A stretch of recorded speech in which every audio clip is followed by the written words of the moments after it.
Hi friends, అందరూ ఎలా ఉన్నారు? అందరూ బాగున్నారా? అందరూ బాగుండాలి, అందులో నేను ఉండాలి అని ఎప్పుడూ కోరుకున్నాను. ఏంటి జ్యోతి సిస్టర్ ఏదో కొత్త వంటకం తీసుకొచ్చింది అనుకున్నారా? అదేనండి, సమ్మర్ అయితే వచ్చేసింది. సమ్మర్ అనగానే గుర్తొచ్చే ఏంటి? మామిడికాయలు కదా. మరి మామిడికాయలతో ఈరోజు పచ్చడి అయితే చేశానండి. ఇటువంటి పచ్చడి కాదండి, కోడిగుడ్డు పచ్చడి అయితే చేశాను. ఏంటి జ్యోతి సిస్టర్ ఇట్లా మాట్లాడుతున్నారు అనుకుంటున్నారా? అవునండి, మామిడికాయతో కోడిగుడ్డు పచ్చడి ఎలా చేయాలి ఏంటంటే ప్రాసెస్లోకి అయితే వెళ్ళిపోదాం, వచ్చేయండి. ఫస్ట్ అయితే మామిడికాయలను పీల్ అవుట్ చేసేసుకొని చిన్న చిన్న పీసెస్గా కట్ చేసుకొని మొత్తం అయితే గ్రైండ్ చేసుకోవాలన్నమాట. గ్రైండ్ చేసుకున్న ఆ పచ్చడిని డైరెక్ట్గా తాలింపు పెట్టకూడదు, ఎందుకంటే ఇప్పుడు స్టార్టింగ్ సీజన్ కాబట్టి పులుపు అయితే ఎక్కువ ఉంటుంది అనమాట. ఆ మెత్తడి పేస్ట్ని మొత్తాన్ని ఒక క్లాత్లో వేసేసి వడగట్టి మొత్తం కింద ఉన్న రసాన్ని మొత్తం అయితే పిండేసేయాలి. పిండేసి ఆ పిప్పి ఉంటుంది కదా, ఆ పిప్పి అయితే మన టేస్ట్కి అయితే సరిపోతుంది పులుపు.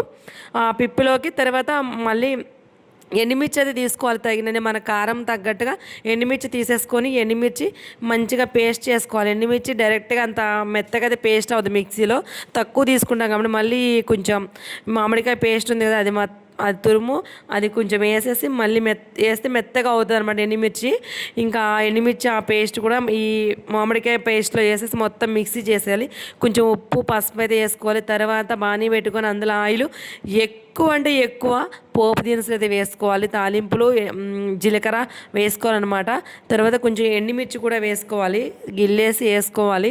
వేసుకున్న తర్వాత ఇవి మొత్తం ఫ్రై చేసుకోవాలి. కొంచెం ఉల్లిపాయ కూడా వేసుకున్నా నేనైతే, టేస్ట్ బాగుంటుందని చెప్పేసి మొత్తం ఫ్రై అవ్వాలి.